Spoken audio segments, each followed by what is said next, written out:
चलिए बच्चों, क्लास 8 आज हम लोग पढ़ रहे हैं आपका chapter how, when and where, and we are on the last but not least topic, importance of official records. ठीक है बच्चों, क्या बताना चाहता है कि जो ऑफिशियल रिकॉर्ड्स ब्रिटिशर्स के द्वारा रखे गए, मेंटेन किए गए, उनका क्या इंपॉर्टेंस था और वो जो रिकॉर्ड्स थे वो किस एक्चुअल सिचुएशन के बारे में हमें जानकारी दे रहे थे या नहीं दे रहे थे, हम वो पढ़ेंगे। ठीक है, स्टार्ट करते हैं बच्चों के ब्रिटिशर्स जो भी थे, British rulers believe that instructions, plans, policy, decision, agreement, investigations should be clearly written up. वो लोग ये मानते थे कि जो भी काम किया जाए, ठीक है, चाहे उनको कोई आदेश आए, चाहे वो कोई नए प्लान्स बनाए, कोई पॉलिसी नई, बहुत सारी जैसे डॉक्ट्रिन ऑफ लैप्स पॉलिसी थी भारत में उन्होंने इंट्रोड्यूस की थी। ठीक है, तो ऐसी बहुत सारी पॉलिसीज थी जो उन्होंने भारत में इंट्रोड्यूस की थी। तो ऐसी पॉलिसीज के बारे में even decisions taken by them, ठीक है, और देयर ऑफिशियल्स, उनके जो अधिकारी थे उनके द्वारा लिए गए डिसीजंस, उसको वो लोग बिल्कुल रिटर्न में मेंटेन करके रखते थे। अग्रीमेंट्स जो भी साइन होते थे बच्चों, ट्रेटी भी साइन होती थी उस समय में, जैसे कुछ भारत के जो राजा थे या जो कुछ रियासतें थी वो अंग्रेजों के साथ कुछ अग्रीमेंट साइन करते थे। कोई बिजनेस अग्रीमेंट होते थे, कोई स्टेट को लेके अग्रीमेंट होते थे, या किसी भी ऐसे जो अग्रीमेंट्स होते थे वो अग्रीमेंट्स। इन्वेस्टिगेशन, उन लोगों ने भारत में जो भी उस वक्त इन्वेस्टिगेशंस की थी उनके रिकॉर्ड्स, तो वो ये मानते थे कि जितने भी रिकॉर्ड्स हैं बच्चों, it should be clearly maintain, वो सारे रिकॉर्ड्स मेंटेन रखना जरूरी था। अब बात करते हैं हम लोग बच्चों कीपर की। कीपर कौन होता है? कीपर ऐसा अधिकारी होता है कि जिसका काम ये होता है कि आर्काइव्स में इस तरीके के जो भी रिकॉर्ड्स हैं उन सबको वो मेंटेन रखे। ठीक है, ऐसे बहुत सारे अधिकारी होते थे जो इस तरीके के रिकॉर्ड्स को मेंटेन रखते थे। आज भी हम लोग देखते हैं बच्चों, जैसे ऑफिस में क्लर्क होते हैं जो सारा ये काम करते हैं, इसी तरीके से keepers of records of east India company was appointed in 1771। यदि बात करें कि उनको ऐसे रिकॉर्ड्स की चिंता बहुत सालों पहले से हो गई थी, वो ये चाहते थे कि जो भी जिस भी तरीके का काम हम जिस भी कॉलोनी में करते हैं, जो उन्होंने कॉलोनीज बनाई थी अपनी, तो वहां के सारे records they want to maintain all the records and return.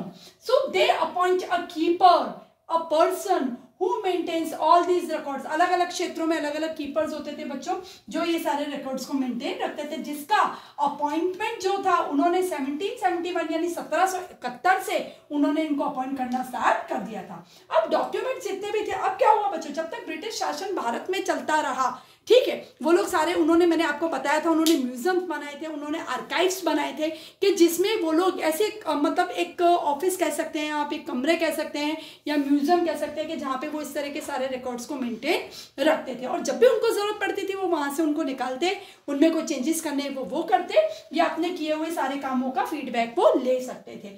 लेकिन जब भारत आज़ाद हुआ कॉलोनियल रूल से, ब्रिटिशर से जब भारत आजाद हुआ, तो उन्होंने ऐसे जो भी इंपॉर्टेंट डॉक्यूमेंट्स उनको लगते थे कि जो भारत वालों के हाथ में नहीं आने चाहिए थे, ऐसे सारे documents they had sent to London. बहुत सारे रिकॉर्ड्स ऐसे थे जो वो बाय द टाइम उन्होंने सारे रिकॉर्ड्स लंदन भेजे। इसके अलावा उन्होंने क्या किया बच्चों कि बहुत सारे ऐसे, यहाँ पे मैंने लिखा है बच्चों, 300 tons of records were sold as a waste paper. अब 300 करोड़, सॉरी बच्चों, 300 यानी 300 टन्स यानी 300 टन रिकॉर्ड्स ऐसे थे जो वेस्ट पेपर के रूप में उन्होंने सारे रिकॉर्ड्स को बेच दिया। उसमें ये माना जाता है कि बच्चों वो जो पेपर्स थे वो हमारे किसी काम के नहीं थे तकरीबन, या तो वो डुप्लीकेट कॉपीज थी, ठीक है, या वो ऐसे थे कि जो किसी काम के नहीं थे। इस तरीके के जो रिकॉर्ड्स थे वो इन्होंने वेस्ट पेपर के रूप में बेच दिए थे। अब बात करते हैं कि यदि ब्रिटिश रूल को यदि हम लोग देखें तो वो कैसा उनका एडमिनिस्ट्रेशन रहा, कैसे वो रिकॉर्ड्स मेंटेन रखते थे,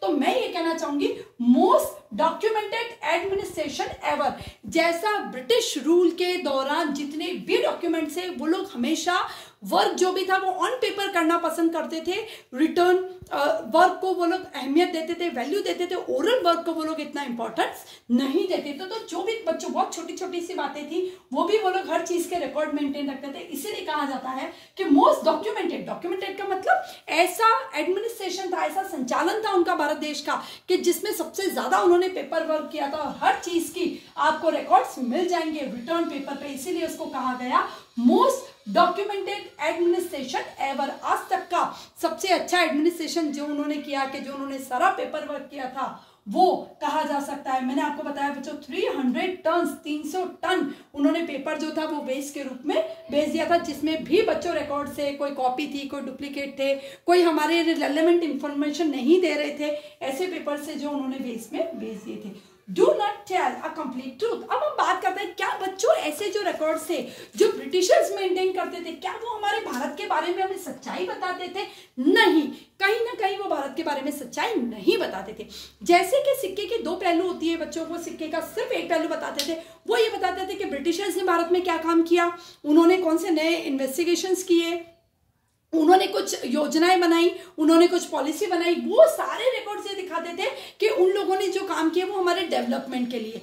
लेकिन उन्होंने जो टैक्सेस इंपोज किए, उन्होंने जो हमारे यहाँ डेवलपमेंट किया, उससे उन्होंने ट्रेड बिजनेस बढ़ाया यहाँ पे, लेकिन उससे भारत के जो हथकरघा उद्योग के जो कारीगर थे, जो कपड़ा बुनने वाले थे या जो छोटे फार्मर्स थे, उनके जो खराब हालात थे, ज्यादा टैक्सेस पे करके वो और गरीब होते गए और भारत कंगालियत की हालत पे पहुंच गया। ये रिकॉर्ड कहीं भी वो नहीं दिखाते हैं। मतलब कुल मिला के हम ये मान सकते हैं कि ये जो रिकॉर्ड्स थे ये सिर्फ सिक्के का एक पहलू दिखाते थे। यहाँ पे लिखा गया है कि ऑफिशियल रिकॉर्ड्स थे वो क्या रिप्रेजेंट करते थे, success and achievements but do not represent the fall outs of British administration. Success दिखाते थे, उनकी सफलता दिखाते थे, लेकिन फॉल आउट उनके भारत में आने से भारत के क्या हालात खराब होते वो ये कहीं नहीं दिखाते थे। Also not represent the reaction in the situations of Indians of every sphere of society. Bharat के लोगों के क्या रिएक्शन थे, उन्होंने मान लो टैक्सेस इंपोज किए तो भारत के क्या रिएक्शन थे, भारत के लोग उसके बारे में क्या महसूस करते थे, उनके क्या हालात थे, इकोनॉमिकल सोशल हालात क्या थे, वो कहीं भी ये रिकॉर्ड्स हमें बताते नहीं है। Do not tell complete truth, कोई बिल्कुल कंप्लीट सच्चाई नहीं बताते, सिर्फ एक अच्छा पहलू दिखाते हैं कि ब्रिटिशर्स ने हमारे यहाँ सब कुछ अच्छा किया था।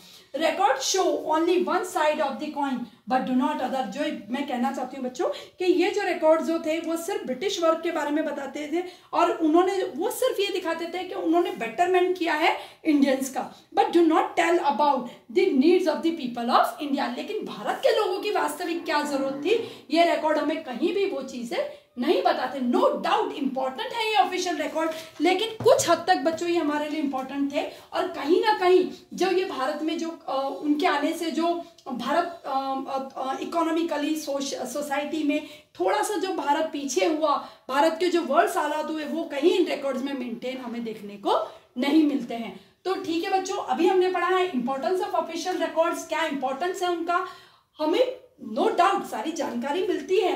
ठीक है, बाद में उन्होंने रिकॉर्ड्स का क्या किया और कहीं ना कहीं ये भी कहा गया मोस्ट डॉक्यूमेंटेड एडमिनिस्ट्रेशन है उन लोगों का था, सबसे ज्यादा कागजी पेपर उनके पास मौजूद थे, हर चीज का रिटर्न डॉक्यूमेंट उनके पास मौजूद है, ये हम कह सकते हैं। लेकिन बहुत सारी ऐसी चीजें थी जिसके बारे में हमें बिल्कुल फेयर जानकारी इन डॉक्यूमेंट से नहीं मिलती। I hope you had understand very well जो अभी हमने पढ़ा है। लास्ट टॉपिक था हमारे इस चैप्टर का, फर्स्ट चैप्टर का, और आई होप कि आपको ये चैप्टर बहुत अच्छे से समझ में आया होगा। Now what you have to do is, आपको क्या करना है बच्चों, आपको जितना भी हमने पढ़ा है चैप्टर्स, ठीक है, उसको एक बार वापस रिवाइज करना है, रीडिंग लगानी है, ठीक है, और जो चैप्टर के बुक में पीछे जो एमसीक्यूज हैं या फिलअप्स हैं वो आपको, और ट्रू फॉल्स है वो आपको फिल भी करने हैं, सेल्फ करने हैं बच्चों, वो भी आपको कोशिश करनी है कि आप खुद भी इसमें कुछ कर पाएं। Thank you very much.